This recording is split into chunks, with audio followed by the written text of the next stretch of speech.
Welcome to the Asian Idols channel. I'm Cherry. Today, our video features the following exciting content. What do you Tang think about Yan this appears topic? in red as Luo Jin accompanies her at a prayer event. After 7 years of marriage, rumors are the real state of their relationship. From frequent public displays of affection to a low-key private life, from commercial separation to independent acts of prayer, why are the changes in Tang Yan and Luo Jin's relationship so often amplified into signals of marital trouble?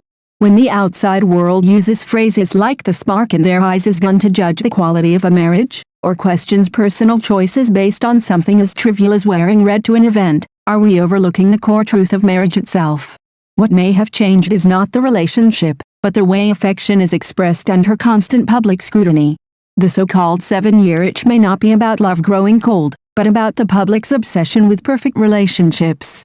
Marriage is like a pair of shoes. Outsiders can see the style, but only the person wearing them knows whether they are comfortable. In this carnival of observation and interpretation, celebrities draw boundaries by choosing not to respond. What we, as observers, need to learn is how to distinguish facts from the stories we expect, or want, to see. Today, we want to take a deeper look at Tang Yan and Luo Jin, once considered a golden couple. After 7 years together, their relationship seems to have changed. Have you ever noticed how couples start out incredibly sweet, and then suddenly become quiet, and people immediately begin to speculate, has something gone wrong? Absolutely. It happens all the time. And the 7 years you mentioned is actually quite a key point. People often talk about the 7-year itch, which basically means that after being together for a long time, the novelty fades and couples have to face more real-life issues. But they were not ordinary people, they were celebrities. Every small change is magnified under the camera. Exactly. And that's what we want to explore today, not whether they were divorced or not, but why a natural evolution in a relationship is so often interpreted as a sign of marital breakdown. What are we trying to clarify, and what do we want to avoid falling into? I think what we're discussing are public facts and public reactions, not the truth of their marriage. Only the people involved know that. But yes, the changes are real. Fewer public interactions, no more eye contact full of sparks, fewer joint appearances, and even the dissolution of shared business ventures. Naturally, people start connecting the dots. Host, right, but these changes don't automatically mean emotional rupture, correct? It could also mean they've chosen a quieter way of living. Exactly. Think of long-term couples around us. They stop posting daily couple photos. It doesn't mean the love is gone. But celebrities' quietness is watched by millions, so silence gets translated into something must be wrong. That's a great point. Let's trace how these rumors began. What were the first public signals people noticed? It started with reduced interaction. Birthdays and holidays used to be publicly celebrated together. Then the joint appearances stopped. Social media interaction faded.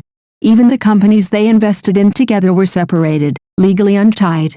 Add to that the nature of acting work, long separations, and the fact that Luo Jin was often filming while Tang Yan took on more childcare. All of this piled up and triggered speculation. Then came the funeral of Luo Jin's father, which became a turning point. Yes, Tang Yan attended and appeared visibly grief-stricken, which was completely appropriate. Yet rumors didn't stop. What reignited everything was Luo Jin later taking his mother to pray at a temple, accompanied by Ren Suxi, who played his wife in a drama. That's where the on-screen couple becomes real. Speculation came from. Exactly. But in reality, there was no inappropriate behavior. Luo Jin had just lost his father and was caring for his mother. The footage showed a devoted son. Ren Suxi's presence seemed sincere and respectful. But the public doesn't look at context, they look at who appears next to whom. That's where the idea of boundaries becomes crucial. Yes, knowing how to maintain appropriate distance. Their behavior was proper, but the timing was sensitive. In moments like this, public figures are walking a tightrope between real social needs and public expectations. Host, and then there was Tang Yan, not attending the prayer trip, but appearing at a work event dressed in red. She had filming commitments. Someone had to work. She wore bright red trousers and innerwear, and stood out. People criticized her for being inappropriate after a funeral. But if you think about it, if she truly cared about public opinion, she could have dressed modestly or issued a statement. She didn't. That was her message: I choose my own rhythm. So losing face but winning substance? Exactly. She absorbed the criticism but protected her life space. Outside noise was loud, inside the family stayed steady. Their child is the bond. Love may have transformed into family affection, but it hasn't disappeared. But doesn't silence sometimes make rumors worse? It can. But constant clarification means being dragged by public opinion forever. Silence is also a stance, and it comes at a cost. So there's no perfect move. Speak up, you're accused of guilt. Stay silent, you're accused of default. That's the dilemma of public life. Marriage is personal, yet under the spotlight, it's endlessly dissected. First, change after 7 years is normal. Love evolving into companionship isn't failure. Second, professional realities like separation and on-screen intimacy add pressure, but don't automatically destroy relationships. Third, public actions themselves are attitudes, but interpretation belongs to the audience. I'd add one more thing, we must remember whose life this is. Analysis isn't about passing judgment, it's about understanding how difficult it is to sustain intimacy under constant surveillance. Marriage belongs to two people, but under the spotlight, it's examined by countless eyes. Change is inevitable, but the direction of that change belongs to those living it. As the saying goes, life is short. Don't leave regrets.